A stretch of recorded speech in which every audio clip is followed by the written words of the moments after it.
$2 trillion over to the time or the day when Trump came to power. How come?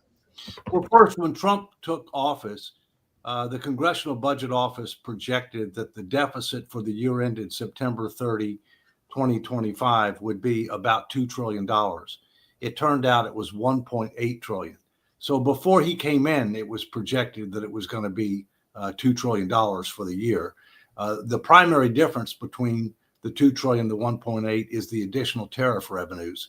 But those tariff revenues are questionable because there's now a case before the Supreme Court that's challenging the ability of the president to unilaterally impose tariffs, which is done on a number of countries, including Canada. And we'll have to see how the Supreme Court resolves that. My personal view is there's a fundamental difference between tariffs that have been agreed to between parties and ones that have been unilaterally imposed, especially if they're not actually reciprocity, because in many cases they're not reciprocity. And at the same time, if the Supreme Court strikes down those unilateral tariffs that don't represent reciprocity, then I don't think they would require us to refund the money. But you got to keep in mind we've gotten additional money from tariffs, but it's a small fraction of what our deficit is, and so that's why ultimately what we're going to have to do, we're going to have to reform our social insurance programs to make them solvent, sustainable, secure, but reduce projected spending. We're going to have to reprioritize and reduce discretionary spending, which is only about 26% of the budget now. We're going to have to, that will help to also reduce interest rates by providing confidence that we can actually do some things. We're going to have to engage in comprehensive tax reform that generates more revenues as a percentage of the economy. More people are going to have to pay something, and the wealthy are going to have to pay more while remaining competitive on the corporate side, because corporations don't have duty of loyalties to the country. They have duties of loyalty to their shareholders. So those are some of the things. But the bottom line is, Sasha, there was a huge deficit that was projected before he was president. So this is something that has existed for a while. We'll get Peter Bennett, then Jacoby. Oh, hi, everybody. So a bunch of points about what was said. And I had two major questions, I thought, for David. But one, it's really interesting. The media never talks about 125 trillion, almost never. My show, we talk about it all the time. This show, we talk about it all the time. It's much closer to the reality than 38 trillion. 125 trillion, by the way, and that's just what the U.S. owes, is more money than the entire U.S. stock market, the entire U.S. bond market, all privately held real estate in the United States, and all commercial real estate in the United States. So basically, it's everything. And so, and also Nick's point about the S&P 500 being the current debt is also an amazing statistic. I mean, it's just unfathomable amounts of money.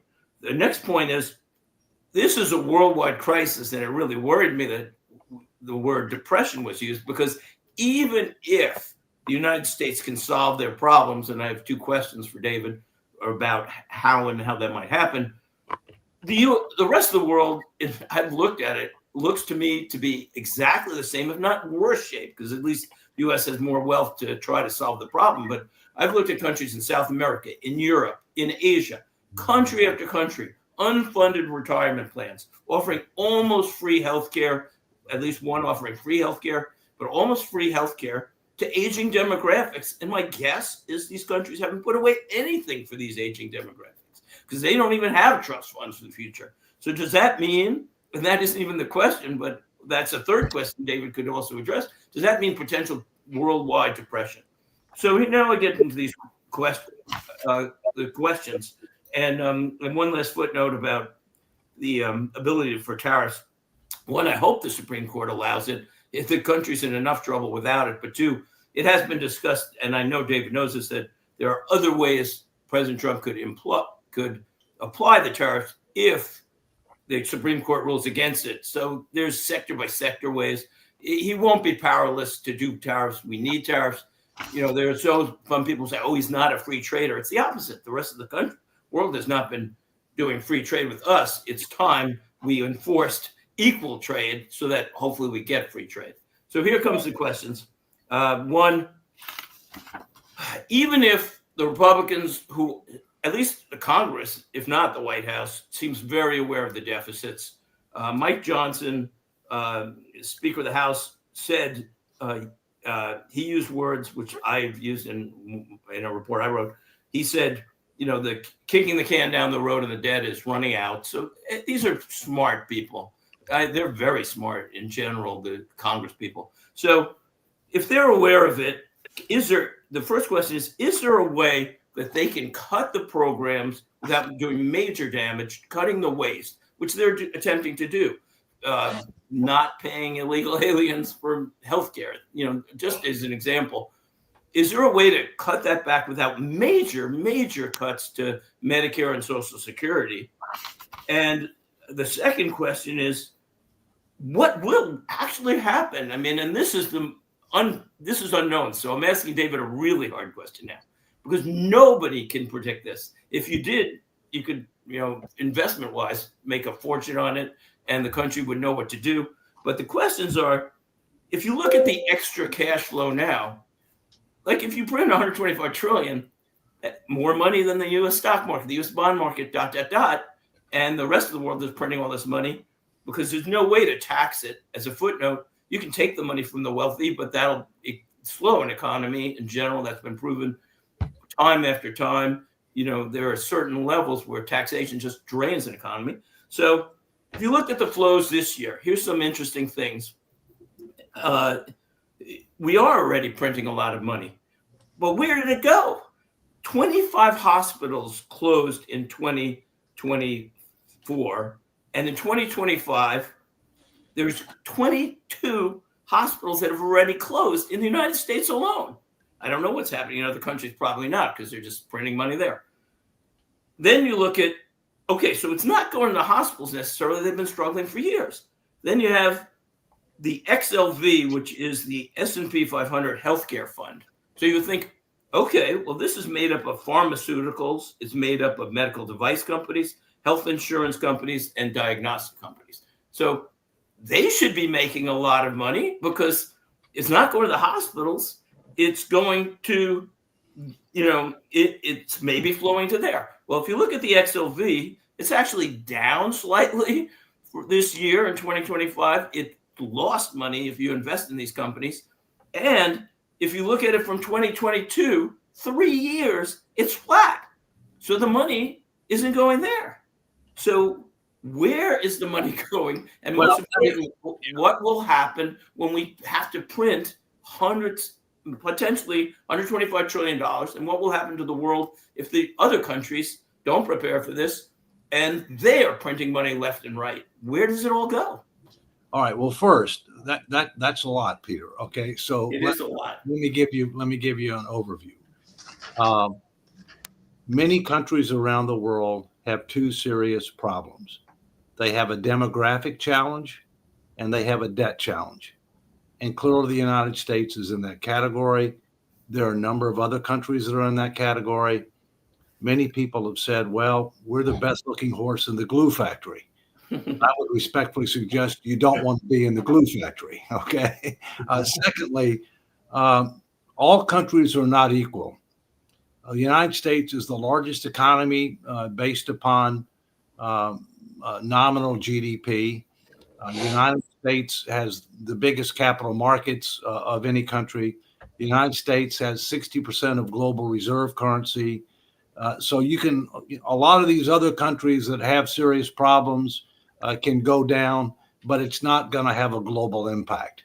It would have a serious adverse impact on that country and its citizens, but not necessarily the world. On the other hand, if people lose confidence in the ability of the United States to put its finances in order, which would likely result in a failed debt auction, that would end up having repercussions, not just domestically, but around the world.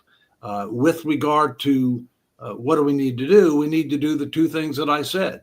We need to recognize reality that we've already got too much debt as a percentage of the economy, that too much of the budget is we've written a blank check for is on autopilot.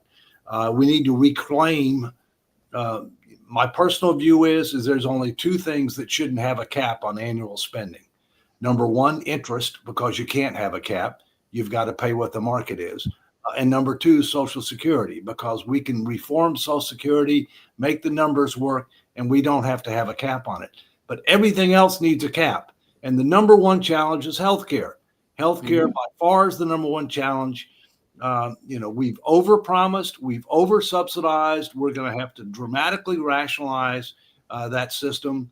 We spend much more than any other country as a percentage of GDP. We get below average results.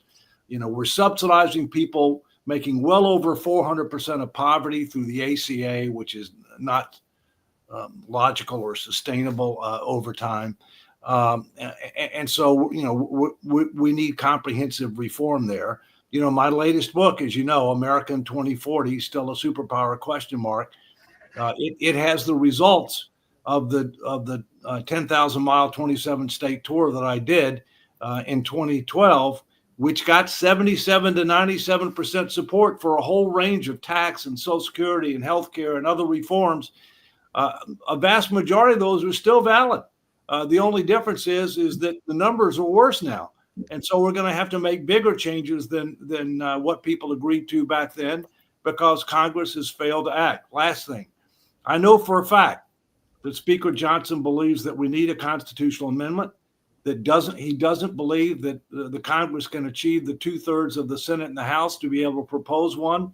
And therefore, we're going to have to do it through a state-led Article 5 convention. Congress should have called one as far back as 79, as recently as 2017. If they don't call one after that evidence has been clearly provided in the public forum, that'll be a real constitutional crisis. So we'll see what happens. One or two. Hold on. Go ahead. Johnson also believes that you're not going to be able to make all these tough choices through the regular order. You are going to need a commission. Okay. Absolutely. We need a signal from the president that he would support such a commission, because if you don't have presidential support, you're not going anywhere fast. There is concern about, getting in the way of the midterms, which is November of 2026.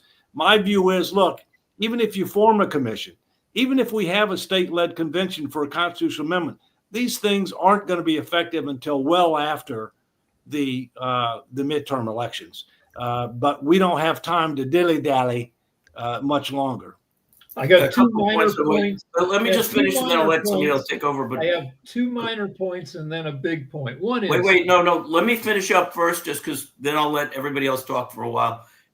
So a couple points, David. One, I have to say though that when you say small countries may not be affected, listen, I've looked at the major countries in Europe. You know what they are. I know.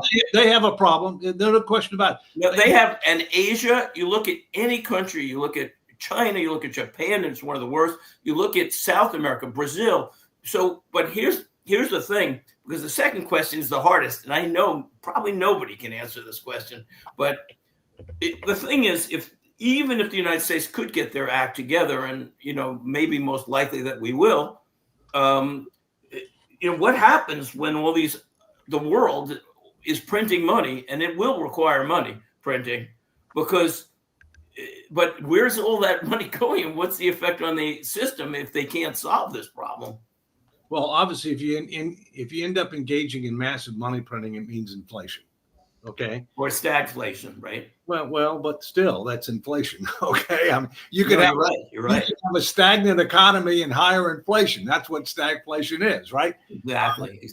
Stagflation is better than global depression, but it's not good. Okay. No, it's not at all. Here's the point. We're the lead dog. Okay. Mm-hmm. And whatever we do or don't do will end up having an impact, not just on us, but elsewhere in the world. Other people have the same problems we do, of differing magnitudes, but we can't control what they do. We can only control what we do. So it's time for us to get our act together, because we're not exempt from the laws of prudent finance, and nobody's going to bail out the United States. Very, very good. I'm just going to add, on my show, we have a lot of viewers, a lot of times, like over 50,000 now. I'm going to start mentioning a stability commission. That's what we need. Because no politician can do it without a stability commission. And it's amazing that they've kicked the can down the road, even on creating the commission. And of course, David, you should be on that commission. Last comment on that. There is something called the Fiscal Commission Act of 2025. And it has been introduced in the House of Representatives. It has about 40 co-sponsors, equally divided between Democrats and Republicans. That's something that I'm pushing. It does need some modifications to the bill. For example, it needs to clearly provide for significant citizen education and engagement before they make recommendations, not just after.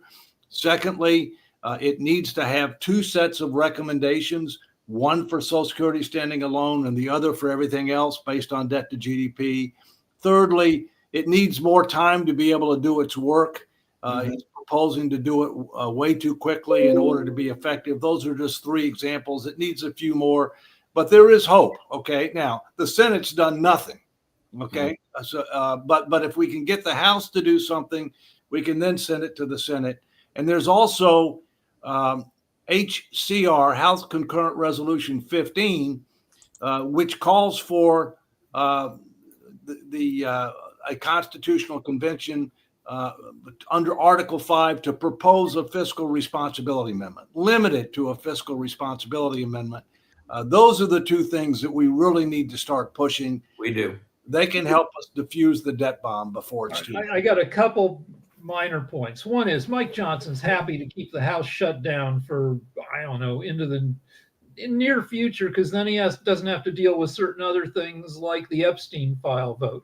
Two, illegal aliens, undocumented immigrants have never been able to get health care coverage. It's against the law for them to be able. Now, anybody can show up at an emergency room and get treated, but nobody who's not a citizen or here legitimately can get coverage. Wait, Rick, let me just jump in, because one of my jobs is healthcare broker. All right.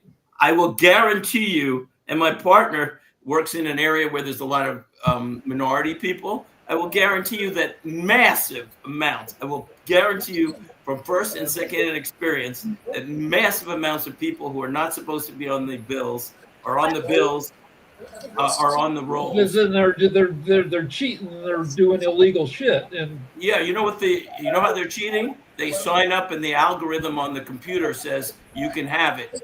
Just to point out, in 1995, back in Reagan era times is when that bill got signed, which is what Rick is talking about, where if you show up at the emergency room, you actually get taken care of, regardless of status or whatever you are. That is what Rick is talking about. Then Clinton actually installed it where where the hospitals receive money back for treating the individuals that were uncovered basically on the through Medicare, Medicaid. But what Peter's saying is that there's not sufficient. No undocumented worker is on the books for any federal funding. It is actually a talking point that attacks other individuals and creates a problem. Yes, there are states that do actual help out in that coverage as well, but that is not a federally funded thing. So no, no, actually. Hold on. Okay. First, it's illegal to hire illegals. Okay. What's illegal, David? Illegal to hire an illegal immigrant. It's illegal. All right. No, I'm talking about healthcare. Hold on, but it's not enforced. Okay. Oh, I see. My whole point is just because there's a law doesn't mean a damn thing. If the law is enforced, okay. And by the way, there are illegals receiving that right there, Dave. I have to interject again. You're adding in false information into a talking point. No, it's not. You are specifically saying that undocumented workers are receiving federal funding on healthcare insurance. Are you saying that? You didn't listen to what I said, Jacoby. I said it's illegal to hire an illegal, and if you think that just because Dave, I get that. What I'm saying to you, are you stating? I'm asking you a simple question. Are you doing the filibuster? Whose show is this, Jacoby? I'm asking you a question, and you're getting upset over this question. Let's have a conversation like we were just having. Wait, can I handle this question? I'm asking your question. Dave, can I handle this question? Because I am a healthcare broker. Yeah, let him talk about it. I would know a lot about this. because this is what I do day to day. So my partners and I have two partners, and we are some of the biggest producers of healthcare insurance in our state. So I have a lot of personal experience. I have hundreds and hundreds of clients. I will tell you, the way it's supposed to work is if you're an illegal or you haven't been in the United States 5 years, you're not supposed to qualify. But the way the system works, at least in our state, is you apply, you go on a computer, and the computer spits out whether or not the person gets insurance. And we try to help everybody. Somebody could be, these are people. I try to help them. It's like they may be poor, they may be new immigrants. So I try to help everybody. And if they're going to give them health insurance, I'm not going to say no. So we sign people up, and many times somebody who should not be getting insurance winds up getting free insurance or very, very, very subsidized insurance. I'm talking about $10 a month or whatever. And they're not supposed to, but they do in my state. so you're saying a state-funded thing is helping out with state individuals when I'm pointing out a federal fund. No, he's saying that. And then on top of that, I could explain it better than anybody in the world. So Or reported, probably anybody in the world. okay, Peter, on reported, there is roughly about a percentage, 1%, Yeah. that is receiving whatever. Can you say that is a low percentage, or is it a higher percentage? Wait. Okay, so here's how it works, Jatovi. Because again, this is like, if you're talking to a doctor, you talk about medical stuff. I know a lot about this stuff because I've been doing it for over 20 years before I was on Wall Street for 17 years. So I know a lot about it. So here's the thing. What happens is, one, the federal government is paying part of the subsidies, and the states are paying part of the subsidies. So it is coming out of the federal coffers, a good portion of it. And let me add that what happened is, if you want political background, this could be interesting to the audience. So what happened is there was COVID subsidies that are now being debated in Congress. And that I understand that. Wait, let Peter, me I just finish, wanted to get to the Toby. point because No, we've no, got but only a that little what bit of time. happened is it Come allowed on, this. he's the one who knows about it. I know. I just wanted a percentage. I know the I background. don't know the exact percentage, but Nobody knows I'll the answer it, percentage. Jatovi. And I'll let you talk if you have other questions, but I can tell a lot of people about this stuff. So what happened is, when the COVID subsidies were paid out, it was a massive increase. So I have clients making $400,000 a year with a family of four, and all of a sudden they're getting subsidies, sometimes substantial ones, and they could pay it out to almost anybody. So all of a sudden they became very generous with people who weren't necessarily to be on the roll. Percentage-wise, I don't know. I know my partner works in an area that's very minority. She has tons and tons of people. I have a lot of people who should not be legally on the rolls. The federal government's paying for some. My state's paying for some. It's okay with us because we're just helping people. All right, So that's that why was I asked the about a whole thing. Hold percentage on, on there. Hold I know on. the Hold percent. the heck. But Hold on. Yeah. This was just a minor point. This was just a minor point. I want to get to my major point, which is that we're in the middle of an AI bubble where an estimated 40% of the increase in world GDP comes from massive spending on AI. We're talking about a recession or maybe a depression because of tariffs and other stuff. Isn't somebody who knows talk about what's going to happen when the AI bubble pops? It seems like David, any thoughts around that, around the AI bubble popping? A lot of people are going to lose a lot of money. so. I mean, it's got to increase our chances of getting hit with a major correction to the market, right? Well, look, there are a lot of issues that nobody knows the exact answer on. I mean, for one thing, AI obviously has significant positive impacts with regard to productivity, but it also is going to have unknown impacts with regard to employment, positive and negative. Secondly, AI is going to require massive additional energy generation, and we've got a real problem with that. Okay, and so it's a challenge and an opportunity, but nobody really knows, Rick. That's one of the reasons that you diversify broadly, including in things that have tangible value. I do have something to add to what you were asking, Rick. Exactly. A recent major study just said that 95% of companies, and these are companies spending billions on AI. I made this point on the last Wall Street Hackers. I said billions on AI, and 95% of the companies are saying they're receiving zero return on that money.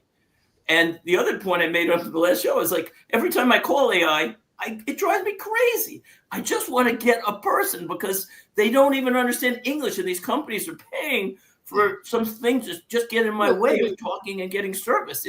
And it will ultimately either blow up all of a sudden or it'll just hurt the market for years.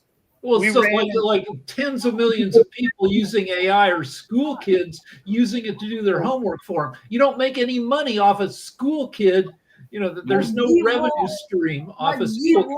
So this is actually my background dealing with technology and stuff. And the AI bubble itself, we've been through this before with the .com bubble. And that's what's going on with the .com bubble is everybody, or with the AI bubble, is everybody is jumping in thinking it's a quick dollar and it's a quick fix. But honestly, and this is where I have to point to, and I'll reference a Fareed Zakaria show that I tried to show earlier before. What China is actually doing with the AI is actually using it as they're actually using it as an ecosystem. They're creating actual applications and so on and so forth around it to make it a necessity and situating it into society as a piece and a need. What's going on in the US, we're actually just jumping in for dollars. And we're actually trying to lead instead of actually think about ways that it can be an ecosystem. So yes, Rick, when it bursts, because it's about to burst, there are going to be a ton of money, just like Dave said, that are going to lose a ton of companies are going to lose a ton Right of now, money. Sasha's had his hand up for a while. I saw that. Okay, if you're talking about U.S. liabilities, $38 trillion or $125 trillion on some other way to count that, it would be unfair if we will not count what are the resources, financial, natural, and others of United States. In fact, yes, it has a lot of resources. It's coal, oil, natural gas, potash, copper, and timber. Hey, but the largest one, there is no gold, if you noticed. Okay, the largest resource, the largest percentage of total federal assets at 33.9, almost $34 trillion. Guess it's a student loans. Okay, I don't want to comment on the validity of this fabulous resource. What I would like to mention this. By December 24, 2024, the gold reserves of United States were about $8 billion and China $5 billion. Billion or trillion, Sasha? I think it's trillion, yeah. Trillion. Must be trillions, yeah. So sorry, I'll look at it, but probably I would agree with What's you. a billion here, a trillion there? Yeah. Okay, now So if you look at the last count, which was September 25, the U.S. reserve is about the same, $8 trillion, and Chinese, if you remember, it was 5. Now it is $40 trillion, $40 trillion, and growing. So now we see that the China is moving into a new financial system where US dollar I'm talking about, will be simply eliminated because countries will prefer to deal, as the payments are concerned, a stable currency, preferably backed by gold, rather than US dollar, which is going nowhere but down. So whatever you will receive for some goods, say $100 million, in 2-3 months is going to be much less than that. It will be $97 billion or 95 or whatever. So China is now having a threefold play against US. Is a gold, enormous amount of gold, which will guarantee almost anything. So, It's Josh, what percentage of your portfolio do you have in gold? I have only 5% in gold, and actually it got fabulous run, and I was selling and buying, and now I just hold 3%. Hopefully, I will get more gold in. So I looked it up. The total value of U.S. gold holdings is at the current price of gold is just over $1 trillion. That's all. One Yeah. trillion. Yep. That's a lot. Well, listen, we will see in 2 days, 3 days, on Thursdays, right? So it will be meeting between Emperor Xi and Trump, and I'm wondering what's happened if right at the beginning of the meeting, Xi will ask Trump, "What is exactly you need, my friend?" What's the Trump's answer? Let me, if I can, give a couple of David. numbers about the financial statements. The largest asset on the U.S. government's financial statements is student loans. Yeah. True. Okay. Secondly, the United States owns a lot of things or has rights to a lot of things that are not shown as an asset on the balance sheet of the United States. Okay. For example, the federal government owns 20 to 25% of the land in the United States, but there's not any value associated with that land. Okay. The United States has the rights to timber, to mineral, and to oil and gas resources on federal lands, not all lands, on federal lands. But the only ones that are shown as an asset is that we actually have a signed lease. Okay. But as you know, we haven't been developing a lot of that, for a number of years. All right. But even if you take all those numbers, you throw up a number on the balance sheet, we're still way in the hole. Sasha, you properly point out that China and other countries are trying to move away from the dollar. They're trying to also move away from fiat currencies. And one of the trends that we see going on right now is a desire to try to create an alternative reserve currency that is backed by a combination of gold, potentially stable coin, and a basket of other currencies. And so, to me, that's a warning signal, that the United States is not taking seriously enough, and it's just another reason why we need to change course, and we need to start putting our own finances in order before there truly is a crisis of confidence that would not only affect us but the whole world. Sharif? Yeah, thank you. This is very interesting discussion and thought-provoking. I just want to add 2 points. One is, if you see what you're discussing about US resource and everything, I think you should count the research and innovation patent. US has around $3 trillion valuations on patent. China has $2.3 trillion. This is extremely valuable. We always discuss about this gold and land and mining and everything. If you go for this global competition, scientific innovations is always very powerful, and USA have, because they have this Stanford, Harvard, MIT, and all of the things. This is very important. I think our discussion actually missing this point. Besides that, what I want to know from Honorable David Walker and rest of our guests, because recently Donald Trump, he is visiting Asia Pacific. Previously, he visited Saudi Arabia. Definitely, in terms of business deals and everything, Middle East is very important for USA, as well as ASEAN is very important for USA. So we are observing from trade agreement in Malaysia, President Trump secured several trade deals, including unrestricted US access to Malaysia critical minerals to exchange for 19% tariff on Malaysian goods. Additionally, agreement with Vietnam aims to limit tariffs 0 to 20%. These negotiations are part of border effect to strengthen economic ties in between Asia Pacific. Besides that, the diplomatic engagement, I'm observing Trump is now visiting Japan. This is extremely valuable and important tour for USA. I'm observing Trump receive a royal welcome and engaging in discussions with the Japanese leaderships, a key aspect of his visit including negotiation for trade agreement with China, Xi Jinping, focusing on resolving trade tensions and addressing issues such as China's recent ban on rare earth mineral and etc. and etc.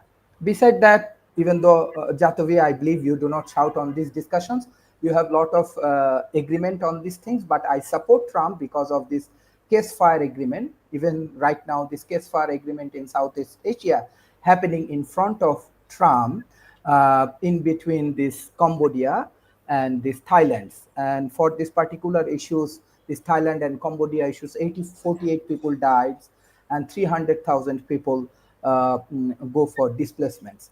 So I just want to know what is your understanding about this Asia Pacific trade, diplomacy, and global peace? Because what I see, Anwar Ibrahim, I closely work with Anwar Ibrahim and his wife, and I see he's a fantastic leader for Malaysia.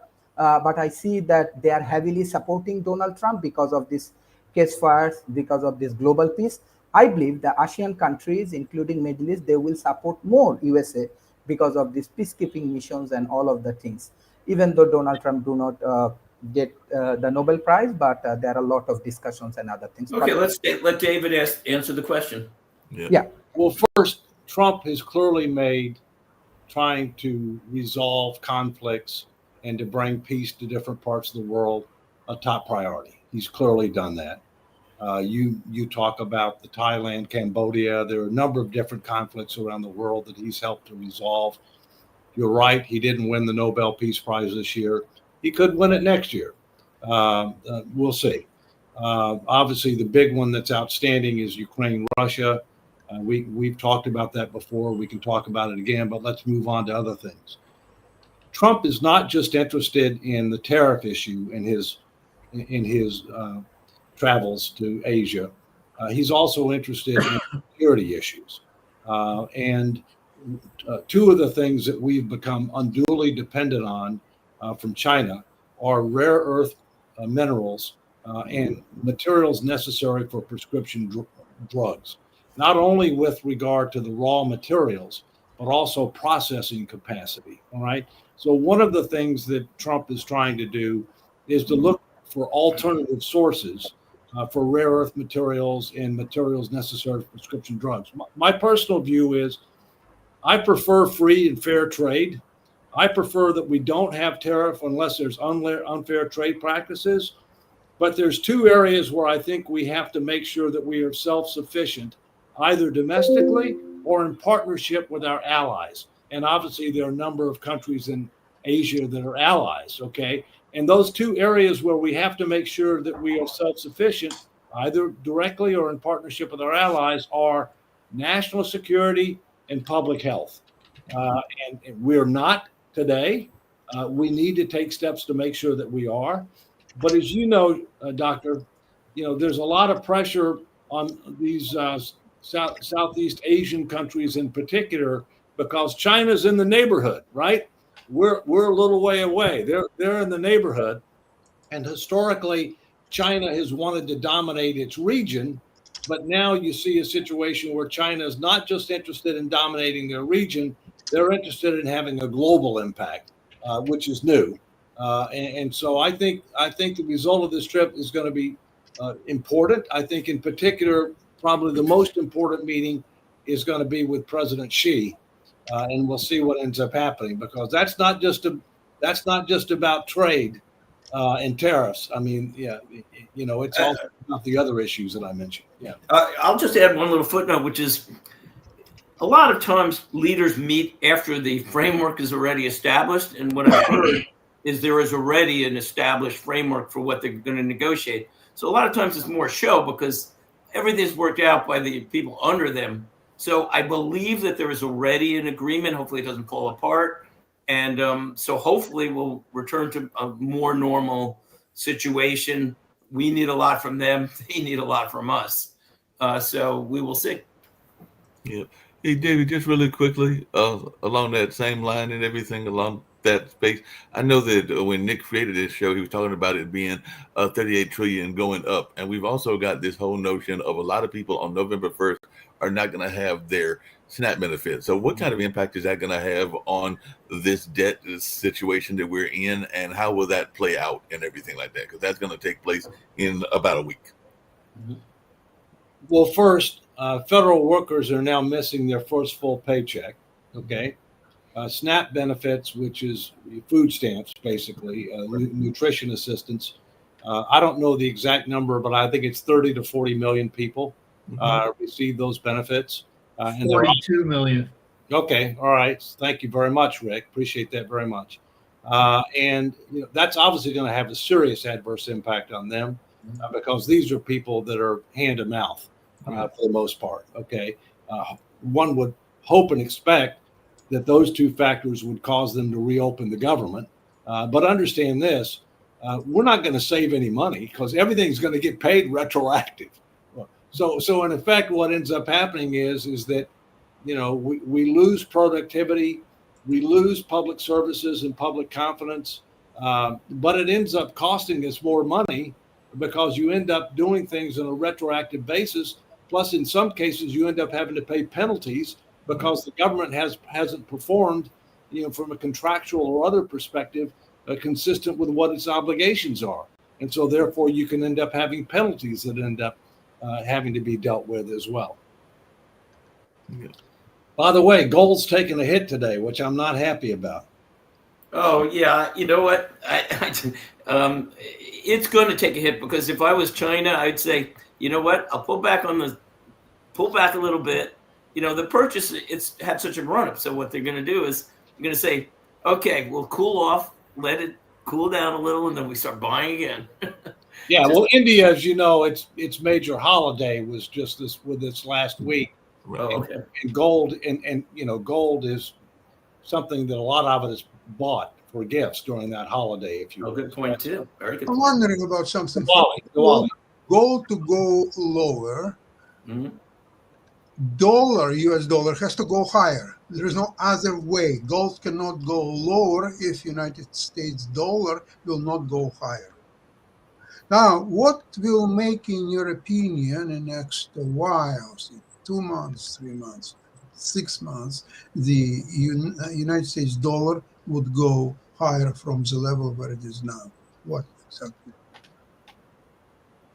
I think we have to end up getting the issues resolved with regard to the tariffs. I think that's a big issue that needs to get resolved. While the much bigger issue is the one that we're talking about here, what are we going to do to put our finances in order? That's a longer term issue. That's not something that's really going to affect things over the next several months. So I think the big uncertainty right now is the tariff situation and the relationship between U.S. and China. That's my view. You kind of alluded to it earlier, David, and I did see your hand, Rick, so I'm going to come to you next and everything. But you kind of alluded to it earlier, and I know Sasha's not a big fan, and there are others on this show that are not a big fan, and I'm not that great of a fan either. But how much is crypto going to play into this notion? Because we know the current president is definitely involved in that in terms of trying to get this debt down, and how much is that going to play a factor in your mind, David? Not a big one in my view. I think the one that people are focusing more attention on potentially as part of an alternative global reserve currency is the concept of stable value coins. I think that's something that there's, that there's much more attention on as potentially, being something that should be considered as an alternative going forward. Appreciate it. Rick? So liberals think Trump is an idiot. Conservatives think he's a great businessman. And I think both sides can agree that Trump has been lucky at various points in his life and in his presidency. So my question is, we got more than 3 more years of Trump. Can things improve under Trump, or do we need to wait for like a new Congress, a new president? Well, you have to do by subject matter, right? I mean, for example, he's clearly done a very good job in obtaining border security, right? I mean, there's no question about that. The border was a mess before he was president. Now it's secure. I would argue that now's the time to do immigration reform, now that the border is secure, because which deals with some of the issues we talked about earlier. Secondly, he's clearly done a good job with regard to bringing peace to certain, parts of the world that had not been addressed previously. Thirdly, he at the same point in time, he's not taken any definitive steps to deal in a meaningful way with regard to the financial issue that we're talking about. Doge didn't do the right thing, didn't do it in the right way, didn't really save much money. And I think that's because Elon and his colleagues didn't realize that only Congress can cut spending. And then the only way that you can really save money without Congress's approval is hiring freezes and or reductions in force, which they turn to, and they've done a lot of that. But how you do it matters, because you can end up having counterproductive consequences if you don't do it the right way. So I think the jury's out. I think there's a tremendous amount of attention on the midterm elections as to what's going to happen in the midterms. Right now, Trump has got the House, the Senate, as well as the White House, obviously. The margins are very, very close. Every election is about control. My personal view is that the Republicans will retain the Senate. I think the House could go either way. But now you have all this redistricting efforts that are going on. And I can assure you those redistricting efforts, if they do go forward, they will benefit the Republicans more than the Democrats, because most of the heavily Democratic states have already been gerrymandered to a great extent. And we only got a few more minutes to go and everything. I just wanted to, in my personal opinion, to answer, I guess it's all about perspective, really, because right now polling, just like Dave was talking about, for some, Trump is seen as good and Trump is seen as bad. And I think it's just a perspective thing with what you're asking, Rick. And it's going to be hard because, for example, I see a lot of stuff differently than Dave. I love him to death, but I still see things different than he does. And it's just from my perspective, like the gerrymandering, that's been done both parties forever. And it's just a matter of, who do you feel hurt by most? And same thing with the healthcare situation. Same thing with, honestly, the one thing that I like, people say Doge did great things, but even Dave agrees that Doge didn't really do much of anything. So it's a perspective question, and that's tough to answer. Okay, one thing about Dave's perspective is when I hear Dave talk, he talks about government as if it's not crazy. And then I go on Twitter where everybody's crazy, and I'm like, well, does that apply to the government too? Yeah, that's social media and everything like that. Just really quickly, David, I do have to tease you about something, and I know your answer is going to be no and everything like that. But is there any danger? Because one of the things that we're hearing a lot of people talking about is this notion of the president going for a third term. So if you get your balanced budget amendment in this congressional caucus that would go on and have this notion of getting that passed and having a balanced budget, is there any possibility that he could twist it in order to get what he wants in that sense, if Steve Bannon is right, that he wants a third term? He's not going to get a third term because the Constitution makes it clear he can't have one. You would have to have 3/4 of the states agree to amend the Constitution to give him a third term. Ain't no way in hell 3/4 of the states are going to give Donald Trump. But I think liberals should support a third term for Donald Trump, because the chaos it would cause the Republicans might be helpful to us. On a lighthearted note, staying there, we just got into a contentious debate on healthcare and federal and people breaking the law and federal undocumented workers being on federal thing. What's to stop Trump from breaking the law? Well, it's more than a law. The Constitution is more than a law. But let me tell you how crazy things are. With all the things we're talking about, right? The number one thing that people are talking about right now in Washington is this addition to the White House to create a new ballroom, which is supposed to be 90,000 square feet, 70 feet high. That's almost double the size of the White House. So, I mean, Which is privately funded, though. Remember It's that. not privately I funded. understand that, but you don't want something that's bigger than the White House. I mean, I have no problem with adding a ballroom, but something that's almost double the size of the White House. He's trying to make it into what Mar-a-Lago looks like. He's making a palace. Hence the reason why it goes back to Mark asking about the 2028 thing, because if you're putting all this money, if you're trying to make this thing happen and this grandiose idea, why am I going to leave now? You just got a plane. It ain't gonna happen. Don't lose any sleep over it. Y'all take care. On All right. that note, we're going to get Next out one. of here. A great discussion. So we'll get out of here. We've got the media show coming up as well as the timeshare coming up as well. Thanks, everybody. Take care. Bye-bye.